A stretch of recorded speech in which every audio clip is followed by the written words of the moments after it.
Qué bueno que sigue con nosotros. Seguimos platicando de esto que es indignante, por donde lo vea. Se gastan los dineros, quién sabe en qué, ni terminan los hospitales ni las carreteras, y al final el Estado sigue rescatando a estas entidades. Vamos a platicar con Enrique Díaz Infante, director del sector financiero y seguridad social del Centro de Estudios Espinosa Iglesias. Muchísimas gracias por estar con nosotros.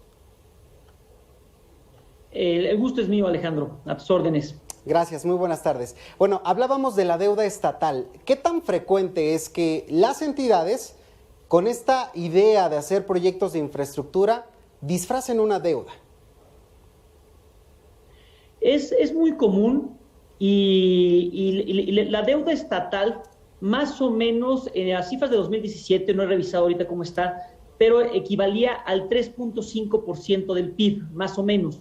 Pero esta deuda a la que tú te refieres, que muchas está oculta a través de proyectos de asociaciones público-privadas, de proyectos de infraestructura, se le cargan al Estado a través de un contrato de prestación de servicios, sean hospitales, sean cárceles, o se destina a proyectos carreteros. Y luego, cuando se incumple con el pago, sea el banco con el que se financia la construcción, o sea en el largo plazo, el refinanciamiento de esa deuda, que si no alcanza a pagar con los ingresos, generalmente, como bien señalas, Alejandro, se recurre a rescates por parte de la Federación. Entonces, sí es fundamental que la Auditoría Superior de la Federación le eche ojo a esas deudas. Evidentemente no está dentro de sus facultades, pero sí puede haber mecanismos de coordinación entre las auditorías estatales y la federal, y sobre todo cuando hay una garantía federal, existe competencia de la Auditoría Superior de la Federación para fiscalizar esas deudas y ver en qué se utilizan, en qué términos de plazo, de tasa de interés están financiadas, para saber a qué nos va a tocar a ti y a mí pagarlo, ¿no? Porque exactamente. Eso, como tú dices, la deuda estatal se convierte en federal.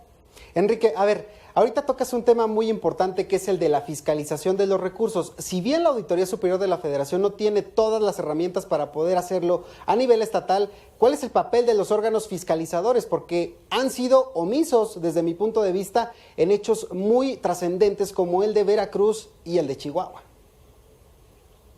Mira, lamentablemente, a nivel estatal, son débiles las auditorías estatales. Los organismos de auditoría a nivel estatal muchas veces responden a los intereses del gobernador de la entidad que controla el Congreso. Cuando controla el Congreso, pues eso es lo que ocurre, o muchas veces no tienen las capacidades suficientes. Entonces, sí hay un problema de capacidades y un problema de captura que dificulta o que impide que se hagan estas auditorías a nivel estatal. Pero cuando viene el rescate de alguna manera, sea porque da el gobierno su garantía para que se pueda refinanciar esa deuda, o sea porque viene lamentablemente un tipo de rescate, pues la Auditoría Superior de la Federación es cuando ya tiene facultades para fiscalizarlo.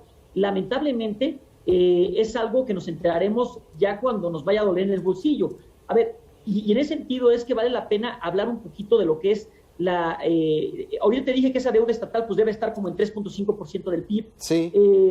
La deuda a nivel federal está en 54% del PIB, subió 9 puntos porcentuales en el último año, esto por efecto del bajo crecimiento, y ahora vamos a tener que lidiar también con esa deuda oculta, esa deuda de los proyectos de infraestructura de acciones público-privadas, que muchas veces no se registra como deuda, pero al final del día hay una obligación de pago hacia alguna entidad, sea banco o no sea, o sea un proveedor, sí, y se debe. Entonces, sí tenemos que empezar a echar lupa porque eventualmente van a venir esos rescates.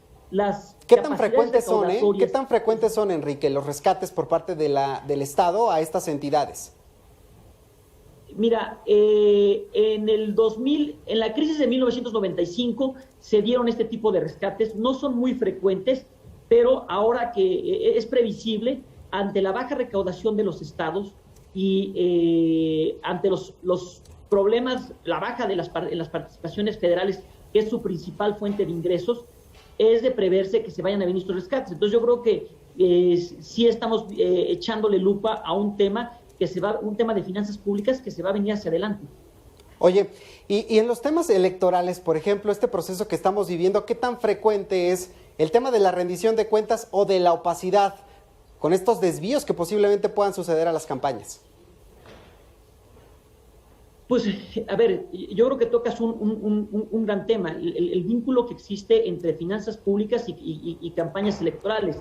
Sin duda, gran parte de estos financiamientos, estas deudas, más bien estos proyectos de infraestructura que se hacen con sobrecostos y que son asignados a constructoras que son compadres del gobernador, amigos del candidato favorito del gobernador, sí son la constante. Es una manera de financiar campañas, hacer estos proyectos de infraestructura a sobrecosto y después meterlo como deuda pública, el pago, este sobrecosto que tuvo, esta obra con sobrecostos, y de ahí se desvían recursos para la campaña y el contribuyente local lo acaba pagando y eventualmente el contribuyente federal. Sí es un mecanismo.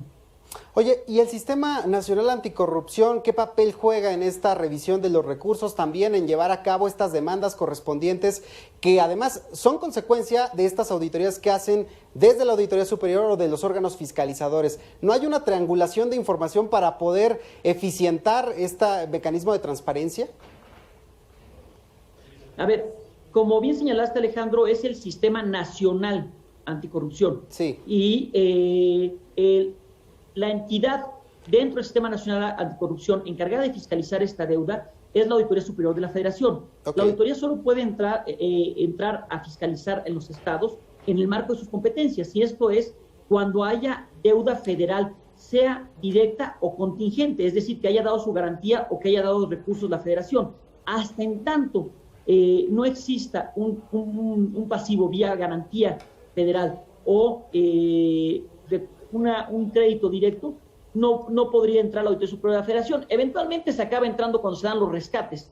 Entonces, si hay rescates, vamos a conocer a través de la Auditoría Superior de la Federación, pero el daño quizás ya sea muy fuerte. Oye, y finalmente te preguntaría, ¿hay algún ejemplo a nivel nacional donde a través de estas cuotas políticas vemos que ciertos personajes brindan primero desde una consultoría para poder generar deuda y después resulta ser que ya son secretarios de Hacienda o incluso presidentes de la República? Pues mira, el caso que en el Centro de Estudios Espinosa Iglesias nosotros documentamos mucho fue la deuda de Puebla. La deuda de Puebla con Moreno Valle, en paz descanse, bueno, se está descansando en paz, ya no está entre nosotros, creció mucho y creció de la mano de Protego Evercore. Pedro Aspe Armella fue el que se encargó de estructurar muchos de estos proyectos, y no solo el proyecto, sino cambiar las leyes de deuda pública local para establecer que los proyectos de asociaciones público-privadas no se consideraban como deuda. ¿Por qué? Pues nada más así, porque así lo establecía la ley, y después armaban toda la estructura financiera para financiar una ciudad judicial y construir tribunales, una ciudad legislativa, proyectos de este perfil, y ellos además se llaman la Comisión Protego Evercore por hacer todo el armado correspondiente.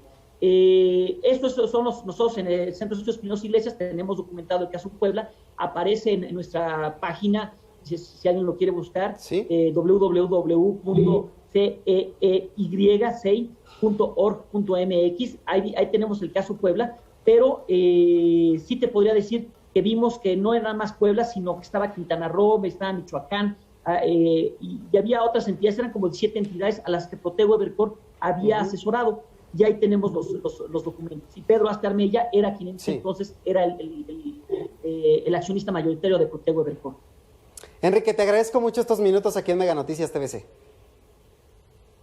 Encantado, Alejandro, tus órdenes. Gracias. Ya sabe, podrá encontrar estas entrevistas en nuestras redes sociales, Facebook, Twitter e Instagram. Estamos como Mega Noticias TVC. Hacemos una pausa, regresamos para la recta final.